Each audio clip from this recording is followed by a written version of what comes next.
The Saturn myth theory, as developed by thinkers like David Talbot, Immanuel Velikovsky, and others in the electric universe community, this is a radical reimagining of our ancient past, and one that proposes that Saturn was once the central sun in our sky, the god of gods, around which the earliest civilizations revolved, both literally and mythologically. And this is not just another cosmological curiosity, this is the missing link in human understanding of history, the key that may unlock the most profound mysteries of mythology and even human consciousness. At the heart of this theory is a forgotten configuration of the solar system.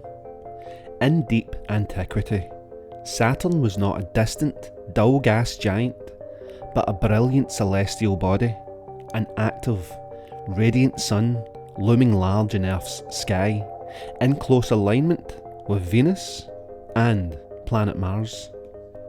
Together, they formed what has been called the polar configuration, a stack of planets aligned along the same axis of rotation, giving rise to a series of celestial visions that would come to define the sacred iconography of human civilization.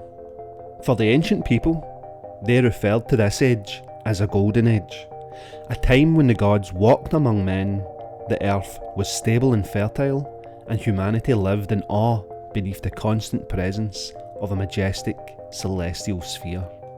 This sun was not the sun that we observe today. This sun was Saturn, also known as El, Ra, Kronos, Enlil, Shamash, or Yahweh, depending on the culture.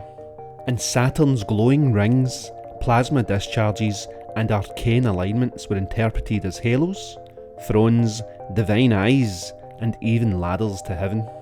Over time, this configuration became unstable, possibly when the planet Jupiter interacted with the planet Saturn.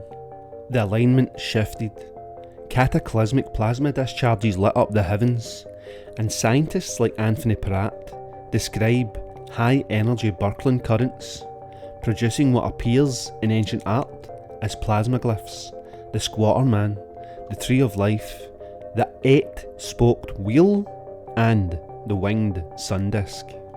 And it was these sky events that were seared into the collective psyche and recorded in petroglyphs, megaliths, and oral traditions. Even sacred texts mention these events.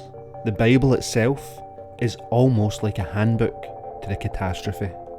Myths of gods battling in the heavens, divine wars, floods, dragons, cosmic upheaval, these are all reinterpreted under the Saturn myth as human attempts to describe real and observable celestial phenomena of plasma instabilities.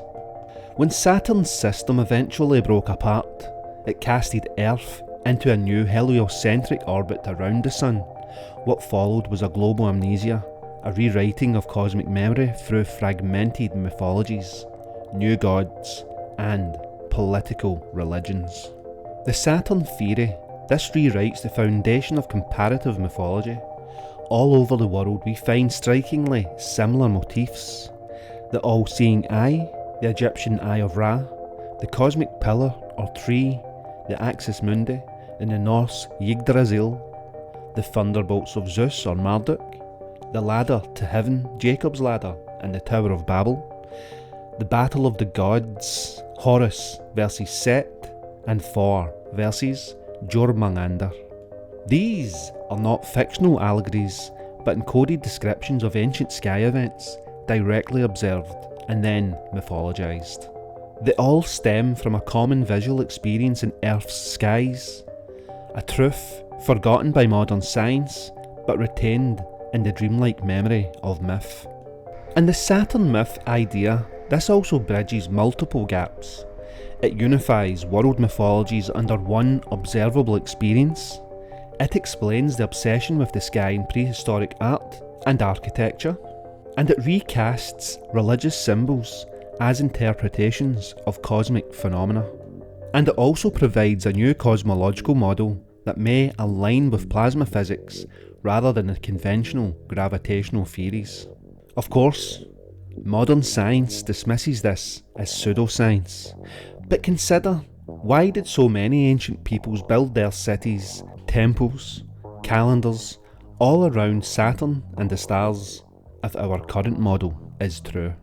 Why do symbols of Saturn, like the black cube, the ringed throne, or the one-eyed god still dominate secret societies, religious architecture, and even popular culture? If Saturn was once the central life, the central light, the centre of life, then its fall from the sky marked not just a cosmic cataclysm, but a psychic one. The fragmentation of the Saturnian memory corresponds with the birth of historical consciousness, linear time, and religious dogma. The myth of the fall, of exile from paradise, of the gods turning silent. These are encoded memories of the Saturnian system's collapse. Therefore, the Saturn myth is not merely a myth, it is a forgotten trauma that still shapes our archetypes, anxieties, and yearnings. And understanding it is healing an amnesia, a reconnection to the original cosmic order.